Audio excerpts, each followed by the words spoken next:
اللهم صل على محمد وآل محمد وعجل فرجهم. السلام عليكم ورحمة الله وبركاته. I'm not even going to say anything. Okay. It's Thursday. Okay. Right. So I said today that although we talked a little bit about Sayyidah Khadijah yesterday, I talk a little bit more about her today. So just a little bit about her life. Yesterday we just went over why she was so awesome, or her awesomeness. I tend to call her the K factor, because without her, where we are today, we wouldn't be. So she was for the Prophet, the K factor, okay? So let's start right in the beginning. There's Khadijah who's born. She's got brothers and sisters. One of her sisters is called Hala. And when their parents die, their parents leave them with this thriving business. And this business is one that the Quraysh used to do quite a bit. So if you look around it, she's got brothers called Awam and Usaid. But she's the only one who's astute enough to take over this business. So this business is trade caravans to Syria and Yemen. Now, I'm not sure, but I'm so sure you know Suratul Quraysh. لِإِلَافِ قريش إلافهم رحلة الشتاء والصيف فليعبدوا رب هذا البيت الذي أطعمهم من جوع وآمنهم من خوف. So they went to Syria. Was that in summer or winter? Come on, you got to know that much. So they went one direction in summer and one direction in winter. So summer was Syria, SS, remember, you can't forget it, and winter was Yemen. And it was trade. They traded things, whether it was spices, or whether it was food, or whether it was woodwork, all the rest of it. And this is what she did. However, because she lived in a patriarchal society, she employed people to do that work for her. She's a phenomenal CEO. So she employed people, but inevitably she found that there were people who cheated her. There were people who weren't very, very honest. And because she was a woman, they could get away with it. So one day, having coffee, I'm saying coffee, okay? Coffee morning. So she's talking to her friends, and one of her friends is called Nufaysa. And Nufaysa tells us about this awesome man who's a shepherd, but she knows one thing about him, that he's honest, that he's trustworthy, and he has a business acumen. But it's not recognized because at that time, if you were an orphan, if you don't belong to any family, you were just disregarded. So if you wanted blue-blooded, you had a problem, okay? So she asks Nufaysa to ask him whether he would work for her. And the work that she paid twice or three times the amount that normal people would pay. He agrees. And then she has her slave, or rather she has somebody who works for her, whom she sends with him. His name was Maysara. You must have heard about him. So this is a story. Maysara goes with her to actually check what he's doing. And he's like a hawk. He watches her really well. Watches the Prophet, not her. Watches him really well. One thing he notices is that wherever the Prophet goes, there's a cloud above him. And he is baffled by this. The other thing he notices is that in every transaction, the Prophet is honest. He'll tell them exactly as he is. He finds that in that particular trip, their Prophet soared through the sky, and they didn't cheat at all. So he comes back and he tells Khadijah, this is the man for you. He's all over this person. I don't understand it, but this guy is the one you should employ. She's convinced. So she goes to Nufaysa and she says, I want to marry him. I talked about this yesterday and I said, it's very unusual for a woman to come up and say, I want to marry you. But she did. She tells Nufaysa. Nufaysa goes up to Muhammad and says, why aren't you married? Why are you still single? He's 28.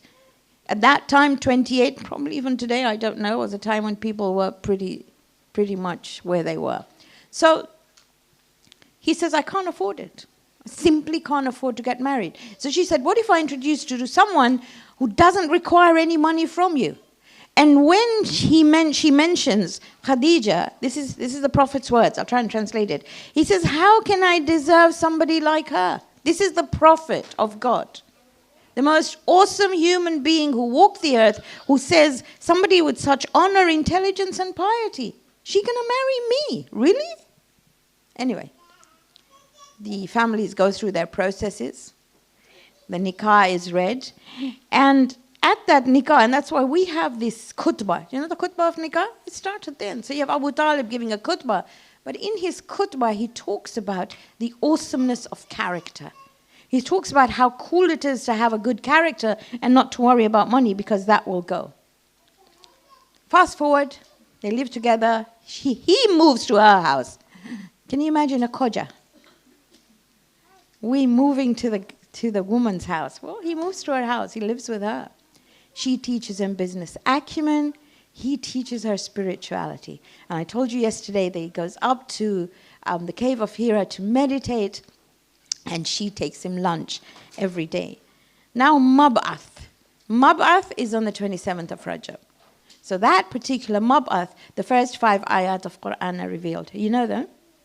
Iqra bismi rabbika alladhi khalaq. Khalaqal insana min alaq. Iqra wa rabbukal akram. Alladhi allama bil qalb. Oh, come on. Allama al insana ma lam ya'lam. You're supposed to know this, like at the top of your head. So he is a bit, this is Jibreel telling him, this is now the responsibility that you're going to take. So I'll give you an example. When you were pregnant with your children, did you ever realize that responsibility was going to be as big as this? Or you still don't realize it? It's still cuteness.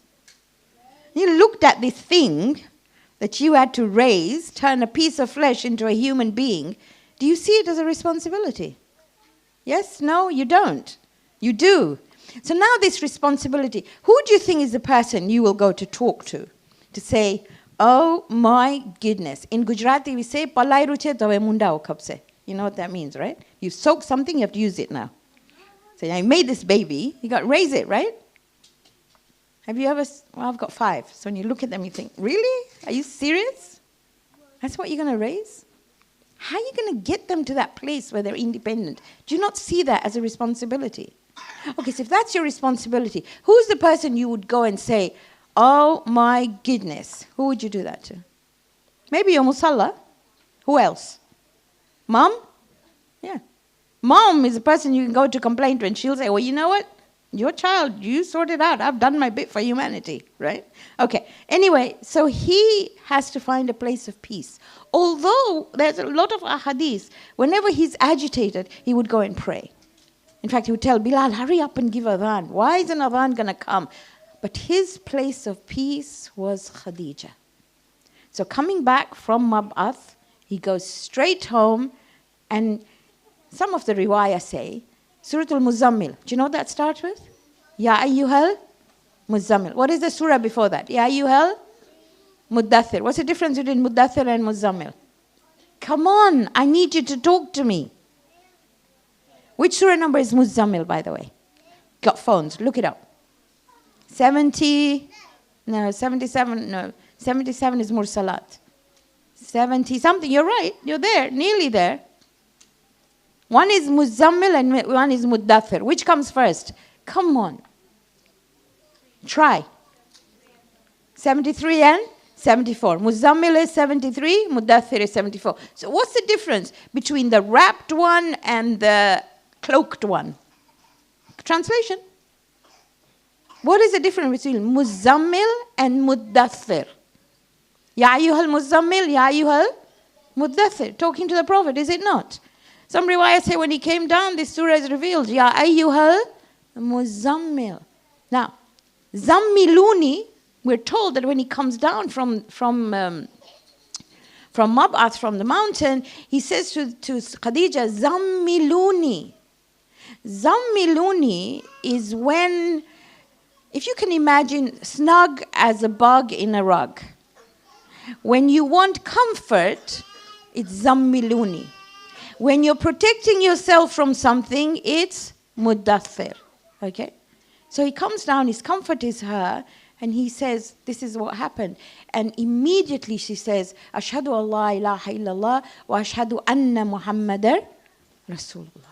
I believe that there is one God, and I believe you, Muhammad, are the messenger of God. So she's his greatest believer. That's K factor. Sometimes, what we learn from this, it only takes one word to you to break someone or to make someone. even your children. It just takes one word, it takes one sentence to make them feel good or to make them feel like down there. Okay?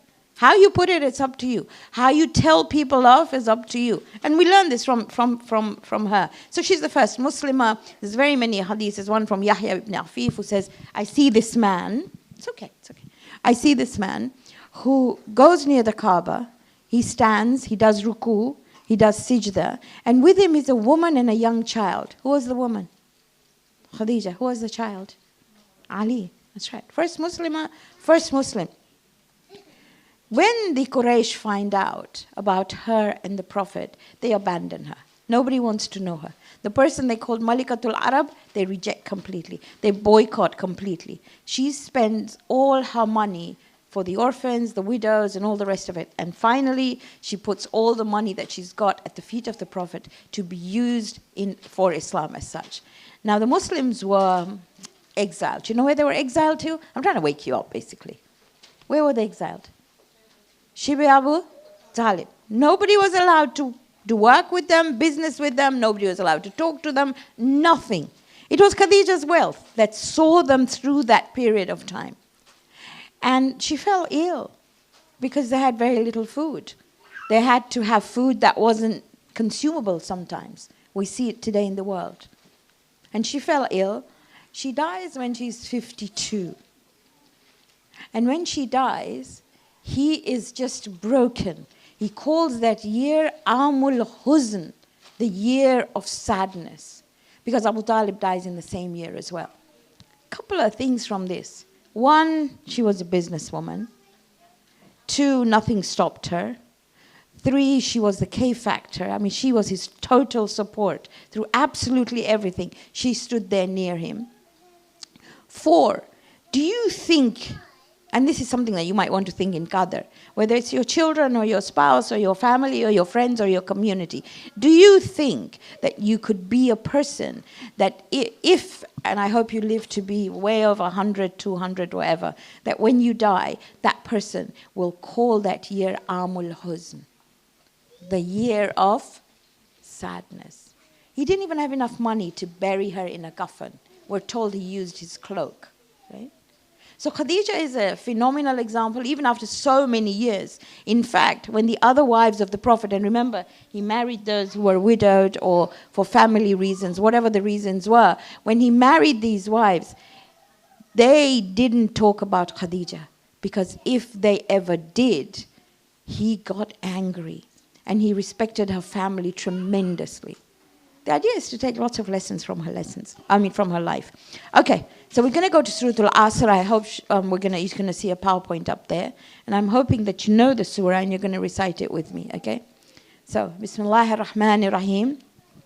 Are you good? Sabbih isma rabbikal a'la. Alladhi khalaqa fasawwa. Walladhi qaddara fahada. Walladhi akhrajal mar'a. Faj'alahu gutha'an ahwa. Sanukriwaka fala تنسى إلا ما شاء الله إنه يعلم الجهر وما يخفى ونيسرك لليسرى فذكر إن نفعت الذكرى سيذكر من يخشى ويتجنبها الأشقى الذي يصلى النار الكبرى ثم لا يموت فيها ولا يحيى. Now that's where we stopped yesterday. Whilst you're reading them, does it come into your minds as to what we've done? Is that a yes or a no or a maybe or a perhaps? It does. So today we're going to look at ayah 14 and ayah 15. And I hope you can memorize them. So ayah 14 says, قَدْ أَفْلَهَ مَنْ تَزَكَّى. Let's start again. قَدْ أَفْلَهَ مَنْ تَزَكَّى. Now let's look at the meanings of those words before we look at the second ayah, because both 14 and 15 go together. قَدْ, indeed.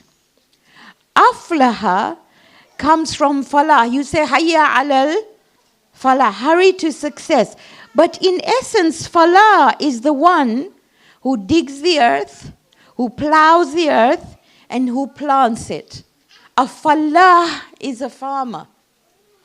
So falah is literally the harvest after you've done all that work. So he says, indeed, the one who will harvest, the one who will be successful is man tazakka. Now zakah literally means to grow. to grow with purity, to grow in a clean sort of manner, not just grow just like that. So I'll start again. Indeed, the one, qad is indeed or definitely, the one who is going to harvest, who's going to be successful, is who allows growth with purity. A bit confusing, that is. We'll go in a minute. Can I have ayah 15, please? So ayah 15 is, وَذَكَرَ اسْمَ رَبِّهِ فَصَلَّى. There are three concepts here. So the second concept is, after he or she has purified himself or enabled growth within himself, then وَذَكَرَ اسْمَ, he reminds or remembers the Asma'ul Husna, the names of his Rabb or her Rabb, فَصَلَّى, and then he prays. Okay, let's go over these again. There are three concepts here. The first concept is tazkiyah. The second concept is zakara. And the third concept is fasalla. I'll go again. The first concept, tazkiyah. Second concept is, zakara. And the third concept is tasalla. So the first concept, when it says purify and grow, you cannot grow until you have removed all negative connotations of Allah in your head.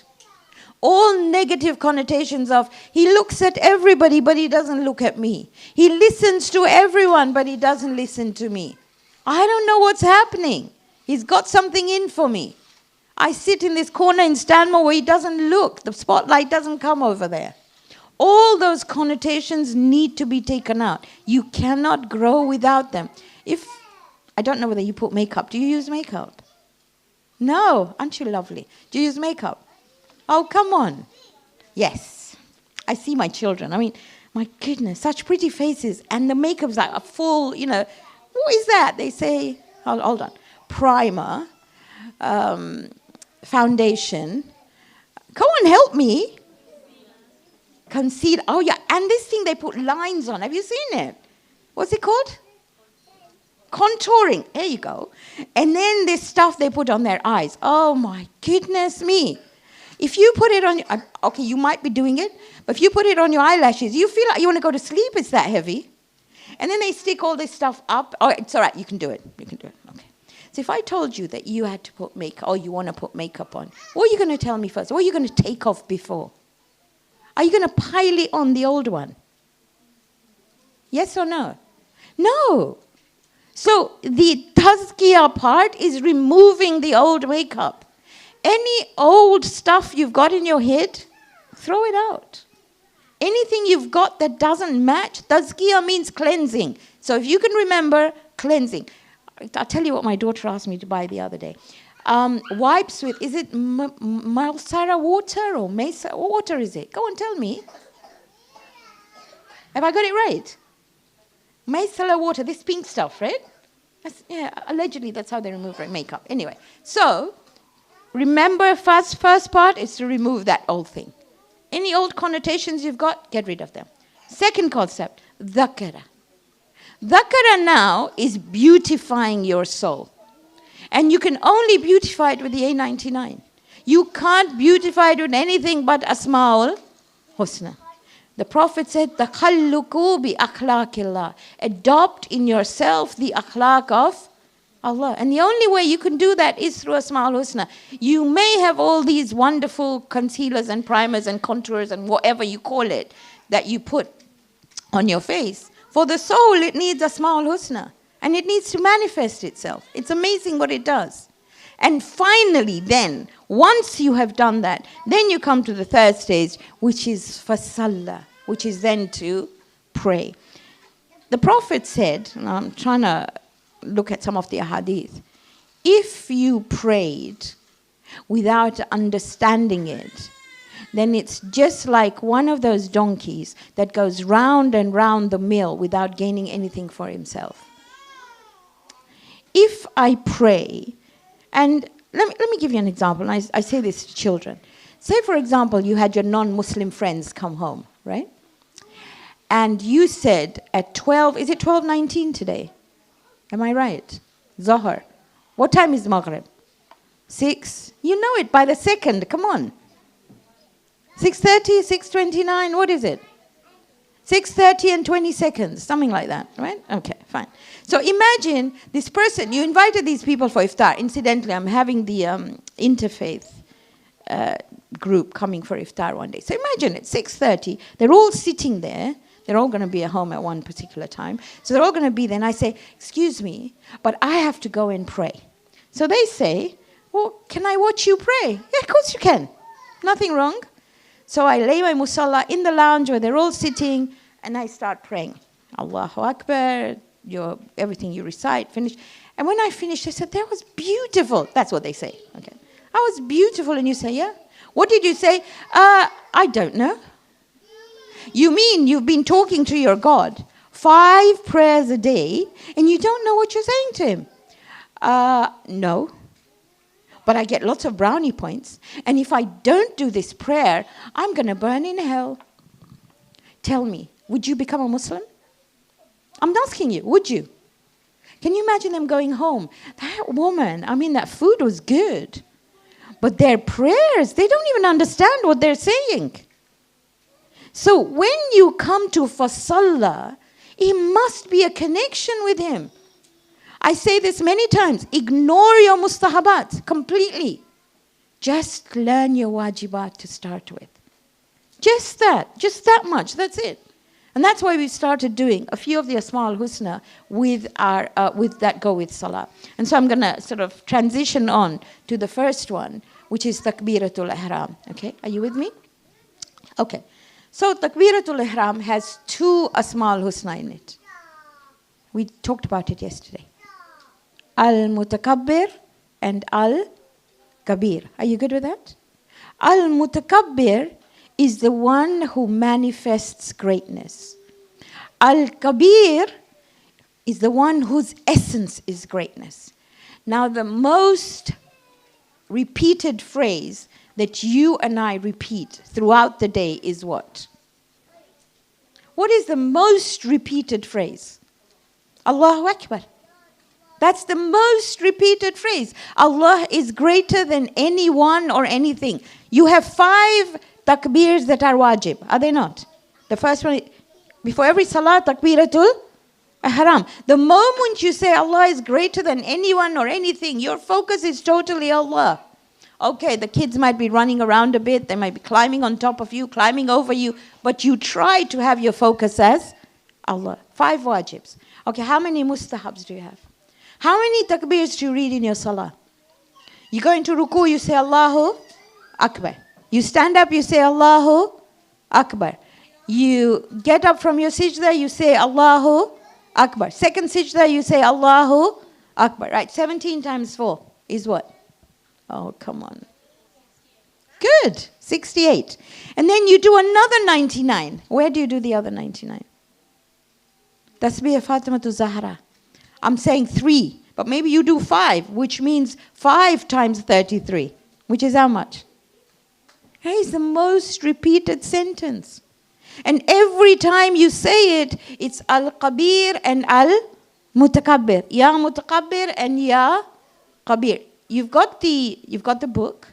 You've got the benefits of recitation, but I'm going to go over it again just so you know, and I'll add some more that are probably not in the book. If you have children, and I think you do, that's why you're here, and you want your children to be righteous, then every time you think of your child, recite Ya Mutakabbir. That means you're telling Allah that nothing is greater than Him. And therefore, any problems your children might have, He is greater than those problems. It can't be that difficult. You look at them lovingly, Ya Mutakabbir. Can you do that? Right? If you have a hajat, all right, in your books it probably says, if you've got ailments, if you feel ill, then you will recite Ya Kabir, you will recite Allahu Akbar as well. But if you have a particular hajat, especially to do with children, recite Ya Kabir 232 times. Maybe when we get some time near the end, we may do the science of numerology, which is why numbers, what numbers, why sometimes they tell you recite this 114 times or 140 times or whatever. And the numbers that make a difference are the numbers that are the adad of your names. You know that? So, I don't know. Say your name was Fatima. So you have a Fa, a ta, a ma, and a ta marbuta. Right? That's 4 letters. If you added that adad of those 4 names together, and then you recited a particular ism of Allah, it has a greater effect because you're personalizing it. But like I said, somewhere along the line, we will do a little bit of numerology. So if you're thinking of Takbiratul Ihram, what are the 2 names you think of? Mutakabbir and Kabir. What number is Mutakabbir? 10. What number is Kabir? 37. I'd like to look at a name today because we talked about Khadijah and because we talked about the epic love story of Khadijah and the Prophet. So the name of Allah I'd like to look at today, I've got a little bit of time, is Ya Wadud. Okay? Anybody know what number Ya Wadud is? Come on, you got your charts in front of you. I'm trying to wake you up. It's number 47. Surah number 47 in the Quran is Muhammad. And like Ali is in your heart with 36, 47 you love Muhammad. In Surah Al-Imran he says, قُلْ إِن كُنْتُمْ تُحِبُّونَ اللَّهَ فَاتَّبِعُونِي. If you love Allah, follow me. That's follow the Prophet. يُحْبِبْكُمُ اللَّهُ. Allah will love you too. وَيَغْفِرْ لَكُمْ ذُنُوبَكُمْ وَاللَّهُ غَفُورٌ رَحِيمٌ. He will forgive all your sins and Allah is Ghafurur Rahim. Now that uses Kul in kuntum tuhibbun Allah. What is the word used for love? Hub. While here it is Wadud. They're different. There is Wadud and then there is Hub. Wadud comes from Wadda, Yawadda, which means to desire something so much that you have hope in achieving it, in acquiring it. Mahabba is love as well. But Wadud is stronger. Right? There are many ayats of the Quran, but there's only 2 places where the name Wadud is mentioned. One of them is in Surah Al-Hud, right? Surah Al-Hud is surah number, come on, quickly, surah number 11, and it's ayah number 90. And the second one is in Surah Al-Buruj. Do you know what surah number Surah Al-Buruj is? 85, well done. And it's ayah number 14, because 14, you know, is 14 Masumin, right? So 2 times Wadud. Wadud is a special kind of love for special people. When people get married, there's an ayah of Quran that is recited. Anybody know it? No? وَجَعَلَ بَيْنَكُمْ مَوَدَّةً وَرَحْمَةً. Mawadda is not the same as muhabba. Mawadda is selfless love.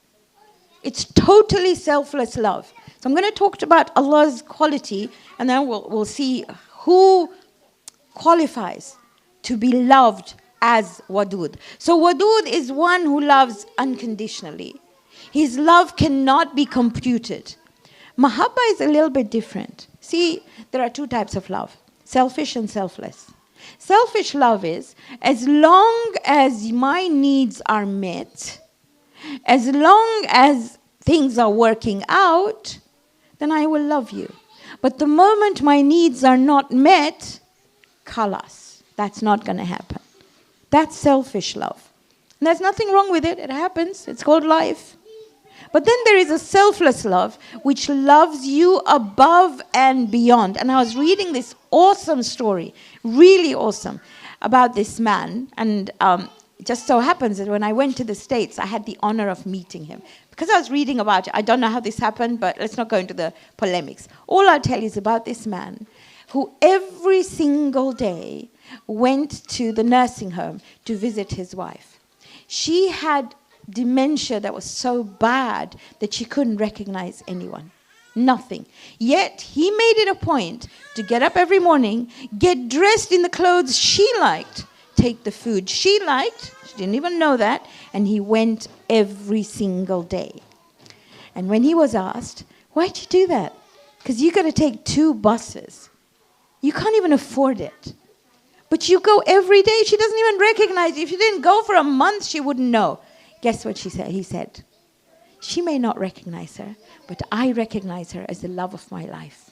So when you think of Wadud, you're thinking of that sort of love. Mawadda is that sort of love.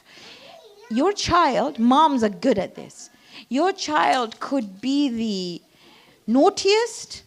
I'm not going to use words, okay? I'm thinking of my children. Okay. Could be the one who always said no. Could be, but you will always find them beautiful. You will turn their naughtiness into, as my daughter-in-law says, acha bacha. Even if it's naughty, she says, acha bacha. That needed to be broken. Okay? So that is what Wadud is all about. Now, how do you qualify to be at the other end of Wadud? Because remember, when you gain that aspect of Allah, no matter what you do, no matter what happens, He will have your back. So let's look at Surah Al-Buruj, Surah number 85. Who does it talk about? Oh, 2 minutes. Who does it talk about? Come on, Buruj. What people does it talk about? Oh, come on, really? It talks about Ashabul Ukhdud, the people of the ditch. Have you read that story? Please read Surah Al-Buruj when you get home.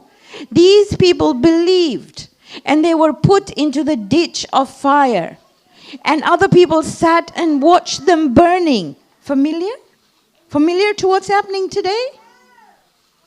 Yet Allah says that they are the ones that He gives the word wadud to.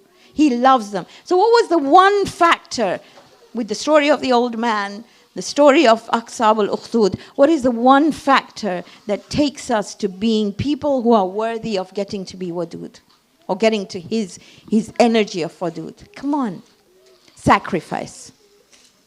If we can learn to sacrifice, life becomes something else. I'll continue tomorrow, inshallah. Tomorrow is Friday, inshallah. I'll bring some pomegranates. Hopefully you shall have them for iftar, unless you want to bring them too. Okay? All right, can we end with the Surah Al-Fatiha? Bismillahir Rahmanir Rahim. Alhamdulillahi Rabbil Alameen. Ar-Rahmanir Rahim. Maliki Yawmiddin. Iyyaka na'budu wa iyyaka nasta'in. Ihdina as-sirata al-mustaqim. صراط الذين أنعمت عليهم غير المغضوب عليهم ولا الضالين لي خمسة عطفي بها حر الوباء الحاتمة المصطفى والمرتضى وعبناهما والفاتمة. If you have one of these books of Asma al-Husna, if you go to Wadud, the translation is right, but the ayah in Arabic should say Inna Rabbi Rahimun Wadud. It shouldn't say, Inna Allaha wasi'un alim. That's been copy-pasted from somewhere. Now, sometimes it's good to have a mistake, because what that does, it puts your attention on that page. So if you go to page 115, the ayah should be, Inna Rabbi Rahimun Wadud. Can you remember that? Okay, Jazakumullah khair.